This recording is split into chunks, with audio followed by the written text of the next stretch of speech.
والله هتتفرج على اداء خيالي امام سيراميكا كليوباترا يوم الخميس الجاي.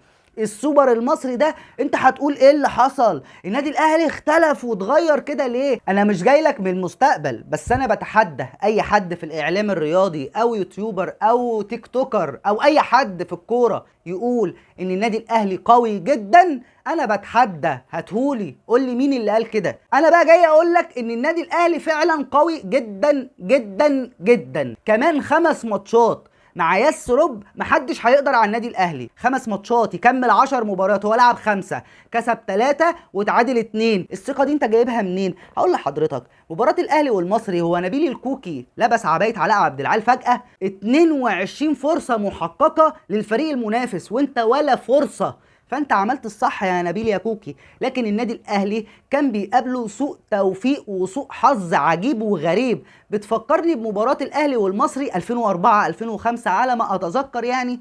نادر السيد كان بيلعب النادي الاهلي لوحده، جالك ضربه جزاء في الدقيقه 95، مين اللي هيشوطها؟ احمد سيد زيزو، من 100 بيضيع واحده، هي دي اللي ضاعت. لكن اداء النادي الاهلي في مشاكل، انا مش بقول لك ان النادي الاهلي اكتمل، لا، في مشاكل في الارتداد الدفاعي، في مشاكل في التمركزات، في مشاكل في التحرك بدون الكوره وكسر الخطوط. لكن النادي الاهلي فيه تحسن نسبي طفيف. هجوميا النادي الاهلي بقى قوي، دفاعيا كمان النادي الاهلي بقى منظم. طب دخل عناصر عايزه تلعب كوره، عندها رغبه لتحقيق الانجاز مع النادي الاهلي، عناصر جديده مش عناصر متشبعه بطولات. يعني حسين الشحات انا من رايي خلاص خلص، طاهر محمد طاهر خلص 3 4 مرات، قفشه، احمد نبيل كوكا، جريديشار، اشرف داري اللي مش داري بالدنيا ولا داري بينا، هو بس كل شويه على وشه. فالنادي الاهلي محتاج عناصر جديده عندها رغبه في صناعه تاريخ للنادي الاهلي. محمد عبد الله لعيبه جديده تيجي اتفرج على النادي الاهلي، والله ما حد هيقدر عليه. والله هتتفرج على اداء خيالي امام سيراميكا كليوباترا يوم الخميس الجاي.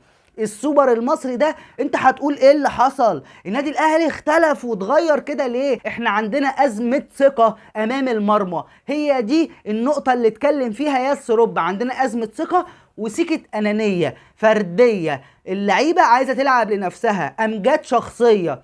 ده كله هيتمنع من سيد عبد الحفيظ اولا ومن ياس رب القوي جدا تكتيكيا وفنيا. واحنا مش كل يومين هنغير مدير فني، مش كل ما نقع نقول لا احنا مش عايزين المدير الفني دوت، يا ريتنا كنا، لا لا لا لا لا.